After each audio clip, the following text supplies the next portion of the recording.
Hi, family. Welcome to another Truth and Love devotional. My name is Ludi. I'm so happy to have you guys here on the channel today. Don't forget to share, like, and subscribe. Today, we are looking at Mark 1, verse 35 to 38. And it says, "Now in the morning, having risen a long while before daylight, he went out and departed to a solitary place, and there he prayed," speaking of Jesus. "And Simon and those who were with him searched for him. When they found him, they said to him, 'Everyone is looking for you.' But he said to them, 'Let us go into the next towns, that I may preach there also, because for this purpose I have come forth.'" And when I was reading this scripture, the Lord was just ministering to me about knowing the reason why we were sent. Jesus was at a place where he had healed so many people. The people were wild for him. They were like, "Where is he at?" They were looking for him. He was popular. The people were hyped. They were searching him out. But it said, and at the height of his fame, he went to a solitary place, meaning by himself. And again, I want to say this. I've said this in other videos, but Jesus is our pattern.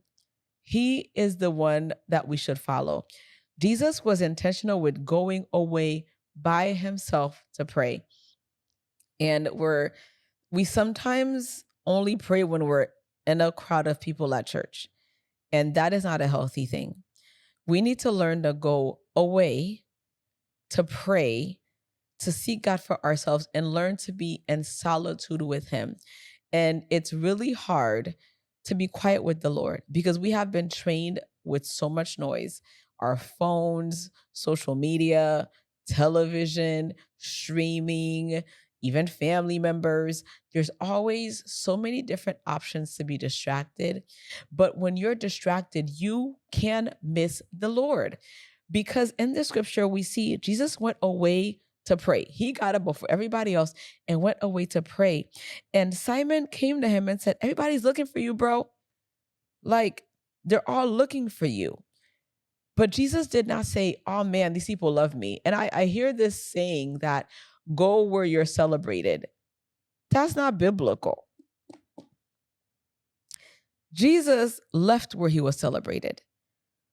And this is just a reminder that we live in obedience to Christ, not in obedience to our own pleasures and satisfactions and our own comfort.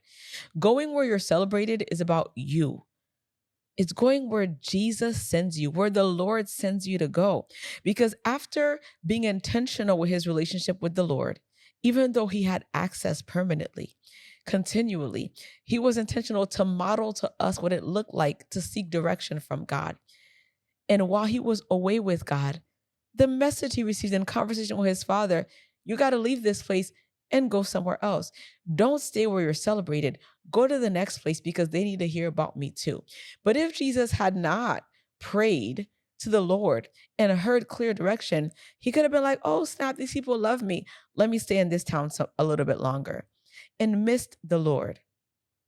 And so we have to be people who are like Christ and not just try to find like when you like right now I'm sitting behind all these pillows, right? So you come in, you kind of put the pillows together and you get in that comfortable spot.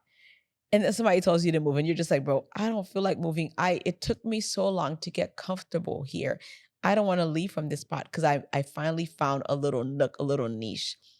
And sometimes that's how we are. It took us so long. We're comfortable. We finally got a few followers. Our business is finally doing good.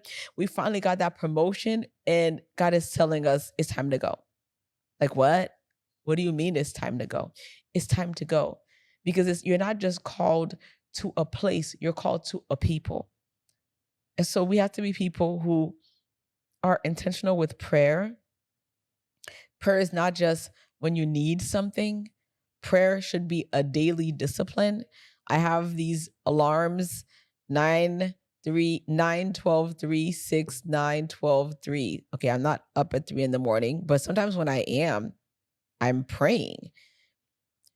Be intentional with praying and not just you speaking, but giving yourself the ability to sit with God, to hear what is the next thing. Because a lot of times you go to God, "God, what is the next thing?" And then you walk away. You didn't even hear what the next thing was. You didn't give him a chance to respond to you.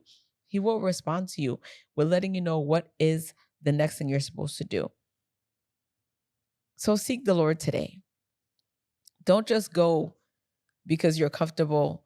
Don't just go because they love you. Don't just stay because they love you. Whether you choose to stay or whether you choose to go, it should be because the Lord has instructed you. If Jesus, God, and man had to seek direction before he went, how much more do we need to seek him before we make decisions, before we leave a place, or before we go to another? Ask the Lord. He will show you. Don't be led by your emotions. Don't be led by what you can't see. Be led of the Spirit of God. I love you guys. Don't forget to share, like, and subscribe and comment. I want to hear how these scriptures are ministering to you, what revelation you're getting, because the word is alive and active. So how God may be speaking to me might be different from how he's speaking to you. And I want to hear about it. I love you guys. I will see you on the next one.